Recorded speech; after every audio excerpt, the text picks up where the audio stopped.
Yo creo que esto tiene que enfocarse desde el punto de vista de la transformación de la sociedad. Se trata de democratizar la ciencia para democratizar la inteligencia. Y esto hay que hacerlo, primera recomendación, es a través de las instituciones que ya existen. No se gana nada con crear instituciones nuevas. Es decir, un gobierno, yo creo, la primera recomendación que le daría sería que lo realizara a través del Ministerio de Educación. Hay que creer en los maestros. Los maestros, nadie da lo que no tiene. Los maestros no dan más porque no tienen más, porque no se le han puesto en sus manos ni en su mente más que lo que están dando.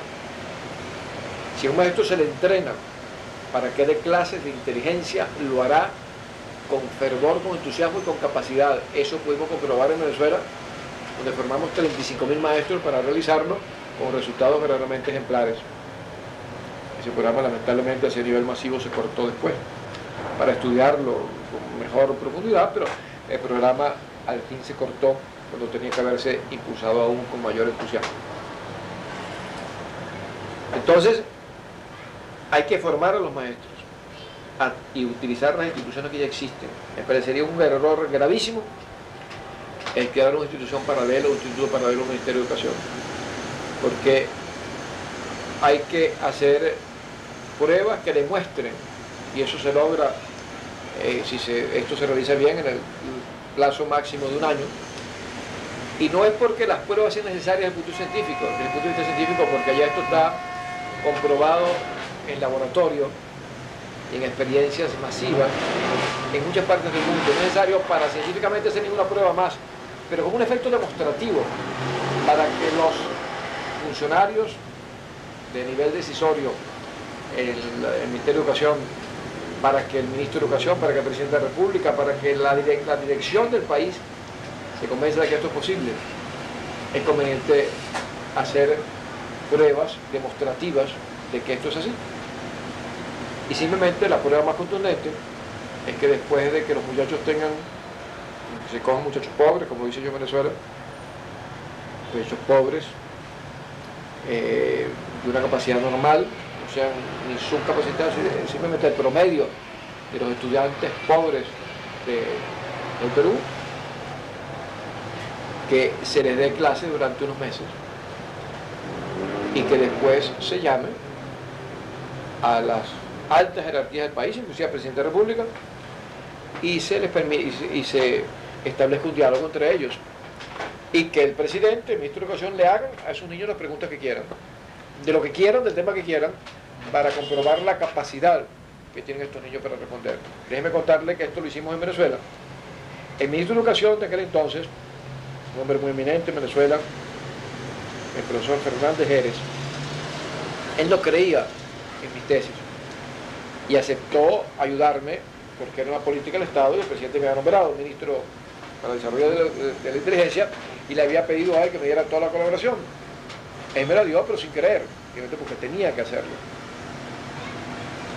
Yo le empecé por decirle, yo quiero que me permitas unos 30 maestros normales para dar que ellos den clase en sus aulas de desarrollo de inteligencia. Y yo voy a formar a esos maestros.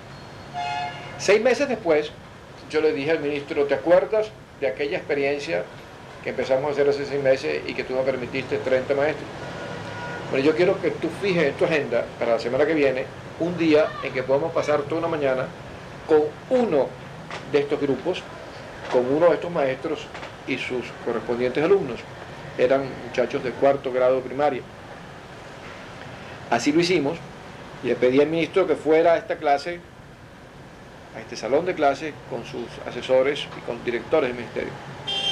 Estuvimos allí y yo le pedí al ministro que él hiciera una pregunta del tema que él quisiera. Entonces el ministro se para y le dice a los muchachos, miren, yo le quiero preguntar lo siguiente, ¿qué sucedería si cambiamos la capital de Venezuela de Caracas a otra parte de la República? Entonces se para un muchacho de 12 años y altivamente le dice, información incompleta, señor ministro. si usted quiere respuesta a esa pregunta, pero en estos términos casi textuales, usted tiene que decirnos primero a dónde quiere usted trasladar la capital, si es al mar, si es a la montaña, si es al llano, porque de acuerdo con ese dato nuestra respuesta será distinta. El ministro se queda atónito, me mira muy extrañado, y en eso se para otro muchacho y le dice: otro previo, señor ministro. ¿Eso es un problema a ser resuelto a largo plazo o a corto plazo? El ministro contesta: a ser resuelto a largo plazo.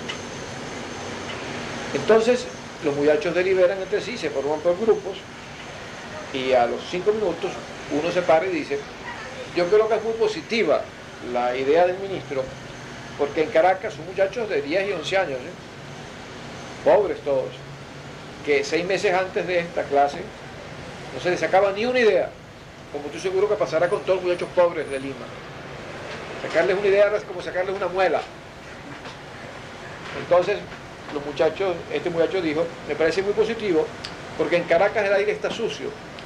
Si se trasladan estos muchachos, y si se traslada a la capital para el lugar donde el ministro dice, que era un pueblo al lado del río Orinoco, Caicara del Orinoco exactamente, allí hay un aire limpio, porque es un aire agrícola, y ahí la gente respirará mejor, y los servicios públicos por tanto serán mejores. Díceme entonces el ministro, este muchacho está hablando, este muchacho es un genio. Fíjate tú lo que significa que relacione que la gente respire mejor con que los servicios públicos sean entonces mejores.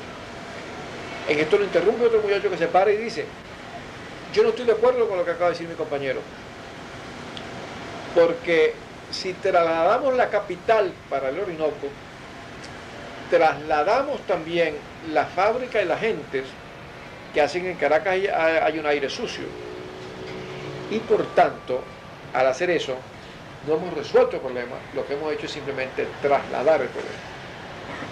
Entonces, después de estar 3 horas en preguntas y respuestas como esta, y cada vez más asombrosas, por su versatilidad, por su capacidad, por su audacia, recuerdo otra, que se pregunta cómo se haría para resolver el problema de los aviones secuestrados. Entonces dice un niño: mire, hay que primero cerrar la puerta entre los pilotos y la tripulación, que no haya paso, que ninguno de entre los pilotos y el los pasajeros, que ningún pasajero pueda pasar donde están los pilotos, que se abre una puerta para ellos y una ventana, que las ventanas de los pilotos se conviertan en puertas y entren por allí. Eso en primer lugar. Pero en segundo lugar, debe haber un timbre, no decía un dispositivo eléctrico porque no tenía esos términos, sino debe haber un timbre que tenga el piloto en el volante, y que cuando tenga idea de que atrás están secuestrando el avión, él le da ese timbre, y por esa razón, al él darle ese timbre, el avión tiene que ir al destino que estaba previsto. Por ejemplo, un avión sale de Caracas y va para Nueva York. Cuando se le da ese timbre, el avión no puede ir sino a Nueva York. Y si el secuestrador quiere que vaya para La Habana, por ejemplo, no va a ir para La Habana, sino va a ir para Nueva York. Entonces eso se le hace saber a la gente, se publica en los periódicos. De tal manera que a nadie se le va a ocurrir secuestrar un avión cuando sabe que el avión no va a llegar al sitio donde quiere ir el secuestrador, sino que va a llegar a su sitio de destino donde lo van a hacer preso. Entonces a nadie se le va a ocurrir secuestrar ningún avión nunca. Entonces fíjense ustedes esa capacidad. Posteriormente a esto yo tuve aquí un congreso mundial, donde vino el viceministro de Educación de Rusia, donde vino un representante del Papa, donde vinieron 26 países. Y yo simplemente hice lo mismo. Esta vez lo hice con campesinos analfabetos que no sabían leer y escribir, que habían recibido 6 meses de clase de desarrollo de inteligencia, porque conste que no se necesita saber leer y escribir para desarrollar la capacidad mental. Es más, estos analfabetos después pidieron por encima de todo que los enseñaran a leer y escribir, porque su inteligencia les hizo ver que no podían